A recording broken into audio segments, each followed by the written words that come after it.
இந்த ஒரு நிமிட காணொளி உங்களை சுய பரிசோதனை செய்ய வைக்கும். கடைசி வரை கேட்டு பாருங்கள். தினமும் யாருக்காக கடுமையாக உழைக்கிறீர்கள்? யாருக்காக சேர்த்து வைக்கிறீர்கள்? உங்கள் பிள்ளைகளுக்கா, இல்லை உங்கள் எதிர்காலத்திற்கா?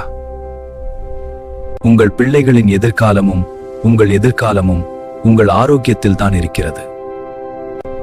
முதலில் உங்களை நேசியுங்கள். சரியான உணவு, தூக்கம் இவற்றை கடைபிடித்து ஆரோக்கியமுடன் வாழுங்கள். நீங்களே எல்லாவற்றையும் விட முக்கியம். நீங்கள் ஆரோக்கியமாக இருந்தால் மட்டுமே உங்களை சுற்றி இருப்பவர்களும் சந்தோஷமடைவார்கள். சிந்தியுங்கள். உங்கள் நலமே உங்கள் உறவினர்கள் நலம். நன்றி. பிடித்திருந்தால் லைக் பண்ணுங்க, மறக்காம சப்ஸ்கிரைப் பண்ணுங்க.